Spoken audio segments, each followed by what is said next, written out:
नमस्कार दोस्तों, मैं हूं लोकेंद्र और क्राइम तक में आपका बहुत बहुत स्वागत है। और आज मेरे साथ कैमरे पर हैं दीपक। आज की वारदात जो है वो करीबन 14 साल पुरानी है। और ये इस तरीके की वारदात थी कि इसने पूरे एक शहर को हिला कर रख दिया था। हिला के इस वजह से रख दिया था कि एक तो जिस तरीके से वारदात की गई थी, जिस तरीके से मर्डर किए गए थे, इस वारदात में 3 लोगों की जान ली गई थी और तीनों जो थे उनको बहुत ही ब्रूटली मारा गया था।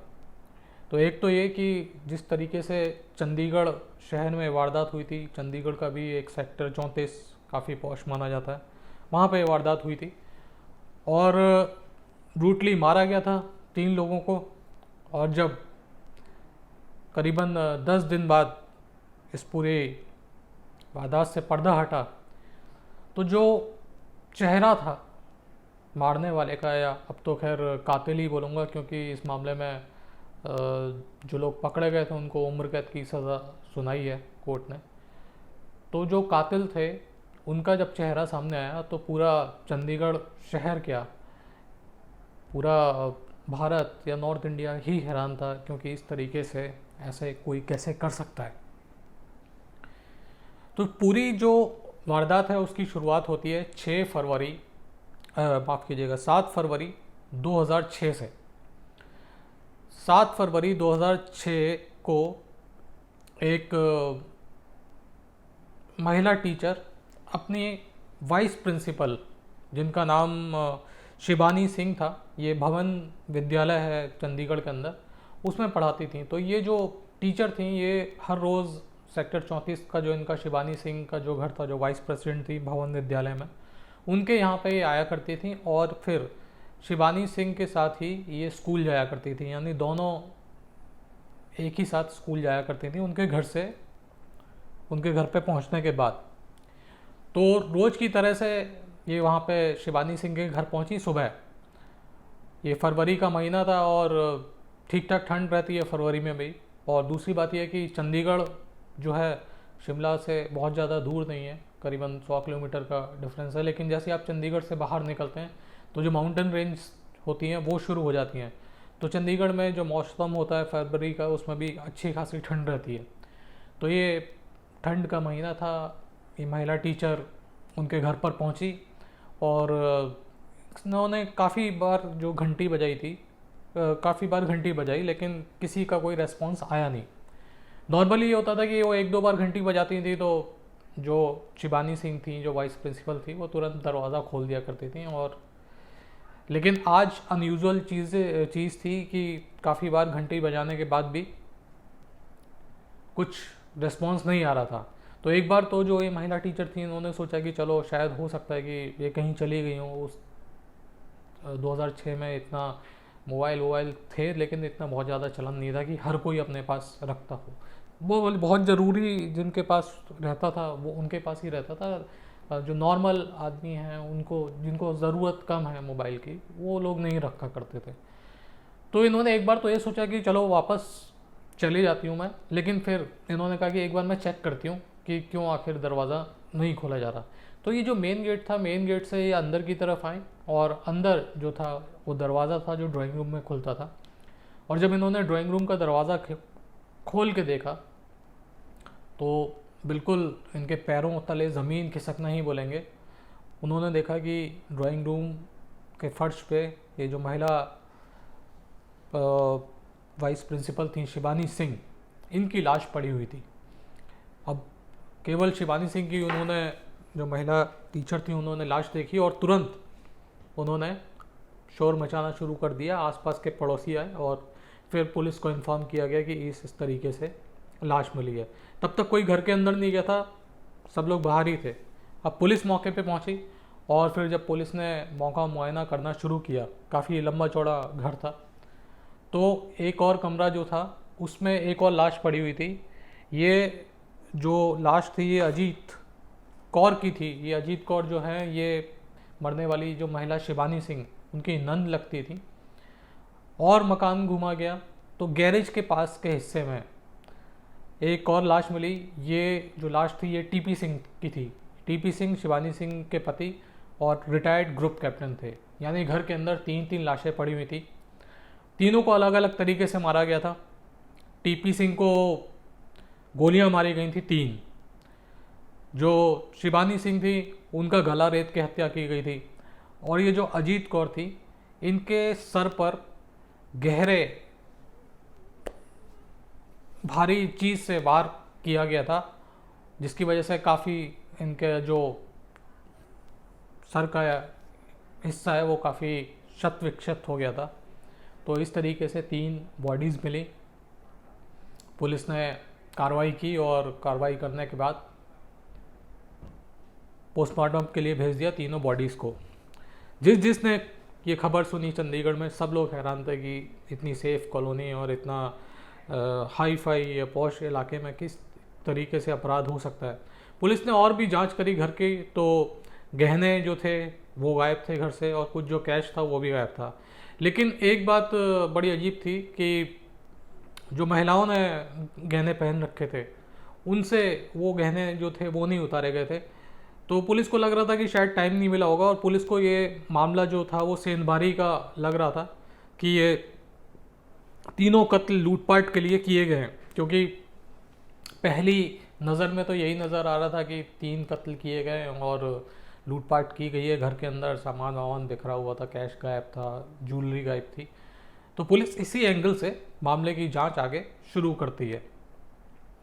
अब पुलिस पता करती है कि परिवार में कौन कौन है। तो मालूम चलता है कि इनके टीपी सिंह और शिवानी सिंह के 2 बेटे हैं। एक बेटा जो था वो बेंगलुरु में काम करता था, और एक बेटा गुड़गांव में काम करता था एज अ सॉफ्टवेयर इंजीनियर, जिसका नाम पवनदीप था। तो पुलिस ने तो बॉडी पोस्टमार्टम करने के बाद परिवार को सौंप दी और अपनी तफ्तीश में जुट गई। घर वालों से तो क्या पूछताछ करनी थी, आसपास के लोगों से पूछताछ करी। तो एक लड़की जो थी 10th क्लास का एग्ज़ाम दे रही थी, अपने बोर्ड के एग्ज़ाम्स की तैयारी कर रही थी। उसने बताया था कि उस रात को मैंने कुछ आवाज़ें सुनी थी, लेकिन वो आवाज़ें कौन कर रहा था, क्या था, वो नहीं बता पाई। उसने कहा कि मैं पढ़ाई कर रही थी और उसी दौरान मुझे आवाज़ सुनाई दी, गेट खोलने की, अंदर जाने की, इस तरीके की मुझे आवाज़ें सुनाई दी, या गेट खटखटाने की। तो एक पुलिस के पास चश्मदीद तो नहीं था, लेकिन हाँ कहा जाना चाहिए कि उसने, लड़की ने थोड़ा बहुत बताया था। दूसरी बात ये थी, जो पुलिस को लग रहा था कि ये मामला केवल और केवल सेंधमारी और लूटपाट और मर्डर का नहीं है, बल्कि इस मामले के पीछे किसी जानकार का हाथ हो सकता है। वो इसलिए पुलिस को लग रहा था, एक बात तो ये थी कि जब ये तीनों मर्डर हुए तो ये जो टीपी सिंह जो थे, इन्होंने अपने घर में एक कुत्ता भी पाल रखा था, और वो कुत्ता जो था वो उसकी कोई भौंकने की आवाज़ किसी को रात में सुनाई नहीं दी। जाहिर तौर पे अगर कोई अपरिचित इंसान, कोई स्ट्रेंजर अगर घर में घुसने की कोशिश करता है और आपका पालतू कुत्ता होता है, तो वो भौंकता है स्ट्रेंजर को देख के, अपरिचित इंसान को देख के। लेकिन ना पड़ोसियों ने इस तरीके की आवाज़ सुनी, ना वहाँ पे जो भी चौकीदार था उसने इस तरीके की आवाज़ सुनी कि वो कुत्ता भौंक रहा है। तो ये चीज़ पुलिस के लिए थोड़ी अनयूजुअल थी, और पुलिस को लग रहा था कि शायद कुत्ता इस वजह से नहीं भौंका क्योंकि कोई जानने पहचानने वाला ही घर के अंदर घुसा, और उसने घर में घुसने के बाद 3 जो कत्ल किए और उसके बाद वो वहाँ से फरार हो गया। दूसरी बात एक और थी कि जो घर की जो गाड़ी थी ये जैन गाड़ी थी, मारुति जैन, वो भी गायब थी। तो अब ये भी पुलिस को लग रहा था कि चोर आएंगे, नॉर्मली अगर कोई सेंधमारी करता है, बलगरी करता है और इस तरीके से लूटपाट करता है, तो वो कैश और जो जेवरात होते हैं उनको उठाने में ज़्यादा विश्वास करते हैं, कि वो अनड्यू बैगेज अपने साथ नहीं लाना चाहते। लेकिन इस मामले में ये हुआ था कि जो एक जैन कार थी वो भी गायब थी। तो पुलिस को ये लग रहा था कि ये जैन कार कोई क्यों लेके जाएगा, चोर जो होगा वो जैन कार क्यों लेके जाएगा, जो लुटेरे होंगे। तीसरी बात ये थी कि घर में जो एंट्री थी वो बिल्कुल फ्रेंडली थी, यानी जो भी घर के अंदर घुसा उसको परमिशन घर के अंदर वाले लोगों ने ही दी, तभी वो घुस पाया।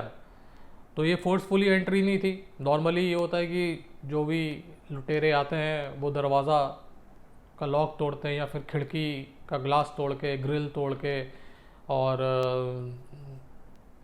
खिड़की तोड़ के वो अंदर दाखिल होते हैं। लेकिन यहाँ पे कोई भी फोर्सफुली एंट्री का कोई निशान नहीं था।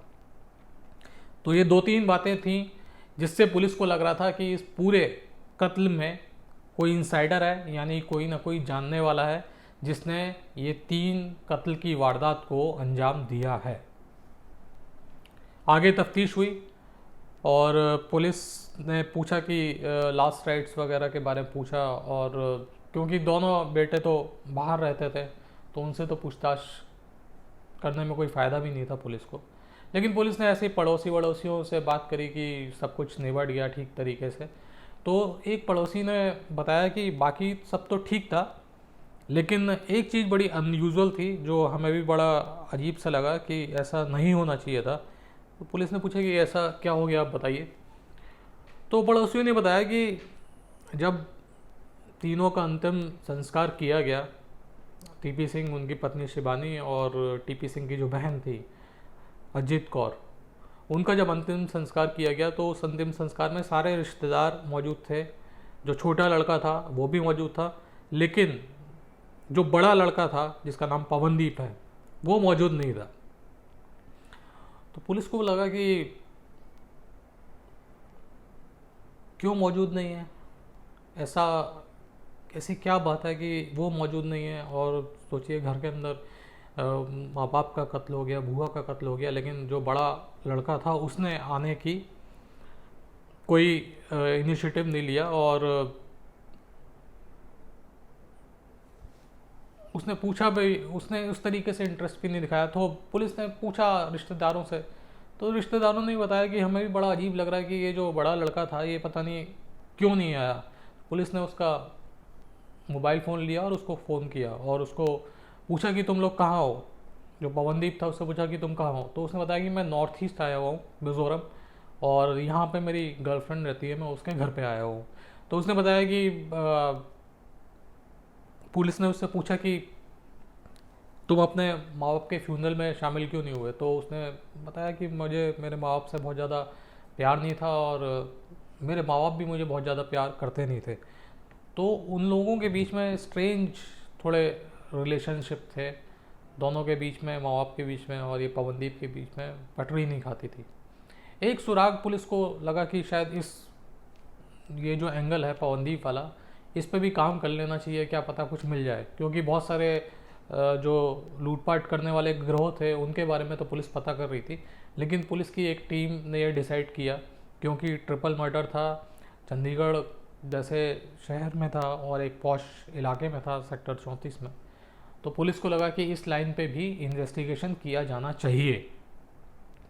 पुलिस ने इन्वेस्टिगेशन शुरू की और सबसे पहले इन्वेस्टिगेशन में पुलिस ने पवनदीप के जो मोबाइल फ़ोन था उसकी CDR निकाली और उसके साथ ही उसकी लोकेशन भी निकाली। और जब लोकेशन निकाली गई तो पुलिस वाले हैरान थे, क्योंकि 6 फरवरी की रात को पवनदीप का जो फ़ोन की लोकेशन थी, मोबाइल फ़ोन की लोकेशन, वो चंडीगढ़ की थी। और अगले दिन 7 फरवरी को पवनदीप के मोबाइल की जो लोकेशन थी वो गुड़गांव की थी, जो वो जहाँ पे रहता था। और 7 फरवरी की शाम को जो पवनदीप की जो मोबाइल की लोकेशन थी वो मिज़ोरम की थी। यानी कुछ घंटों में ही पवनदीप ने हज़ारों किलोमीटर का जो सफ़र था वो तय किया।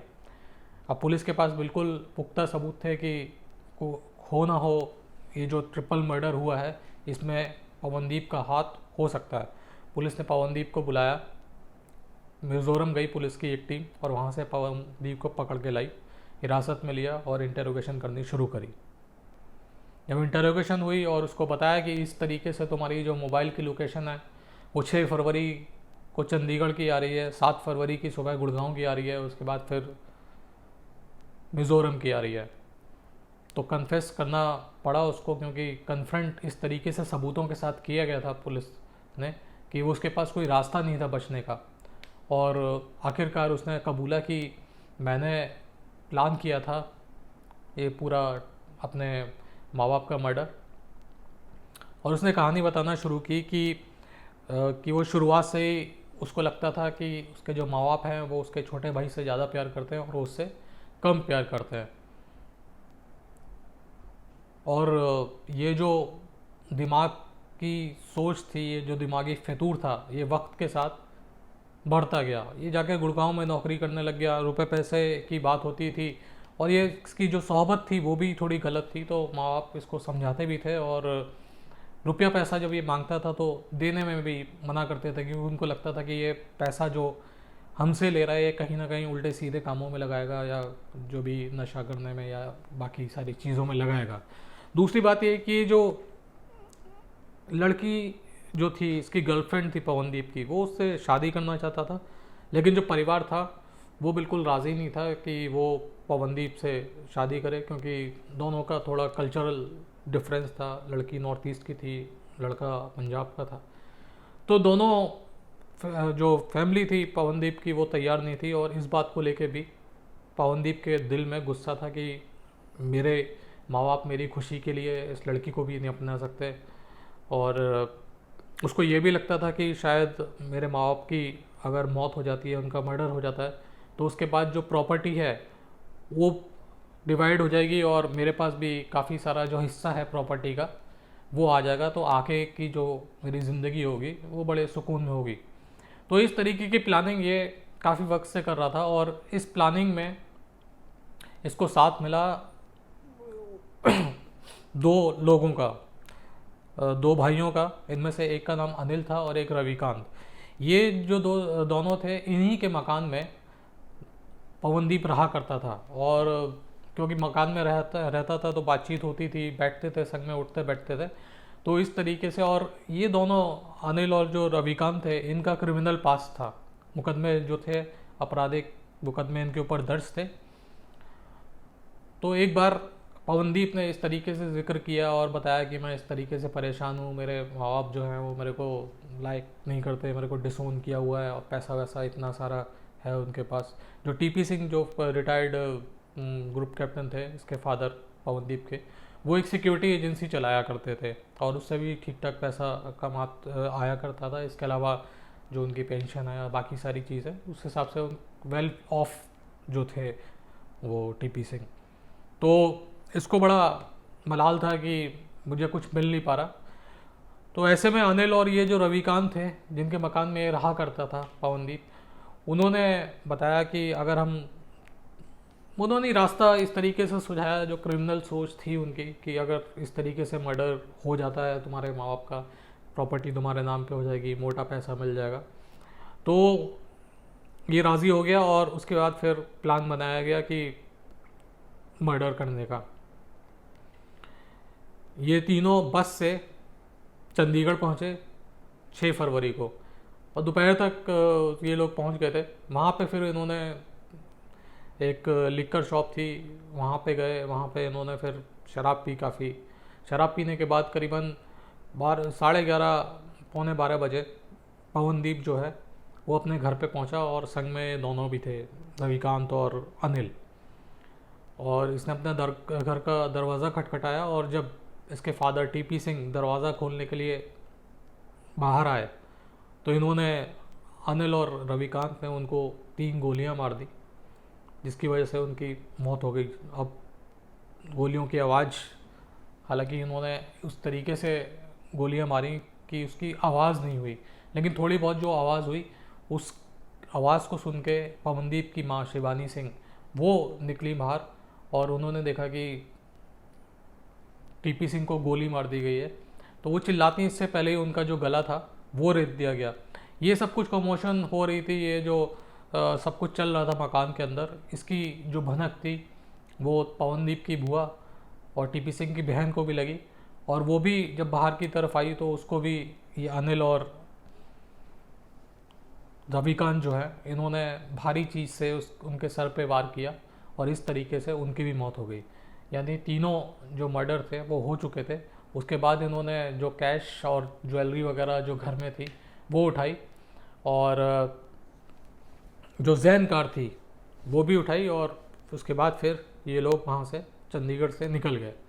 तो करीबन 10 दिन की इन्वेस्टिगेशन के बाद पुलिस ने यह ट्रिपल मर्डर का केस सुलझाया और अच्छी इन्वेस्टिगेशन करी। और मेरे ख्याल से पुलिस को जो सबसे बड़ा सुराग था वो पवनदीप ने ही दिया, इस शक्ल में कि वो अपने माता पिता के जो अंतिम संस्कार हुआ था उसमें शामिल नहीं हुआ। और यही जो सुराग था वो पुलिस ने पकड़ा और उस सुराग को पकड़ने के बाद जो ट्रिपल मर्डर का केस था उसको सुलझाया।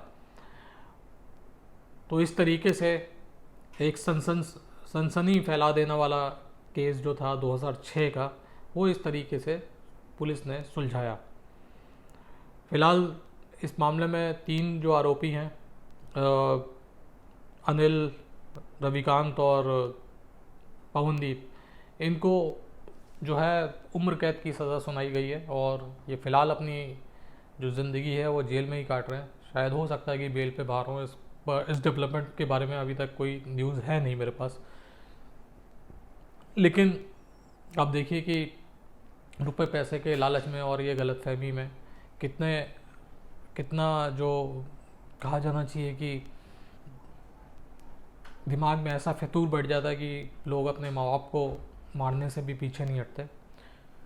तो इस तरीके की वारदात जो है वो समझाती है, जो बताती है कि कभी भी जो आपके रिश्ते हैं माँ बाप से, वो कभी भी उनको ख़राब ना करें। और मेरे ख्याल से आप जितना एक दूसरे को समझेंगे या समझा पाएंगे, यहाँ पर भी अगर पवनदीप खुल के अपने माँ बाप से बात करता और उनको समझा पाता कि उसके दिल के अंदर वो क्या जगह रखते हैं, तो शायद इस तरीके का जो वारदात है वो नहीं होती।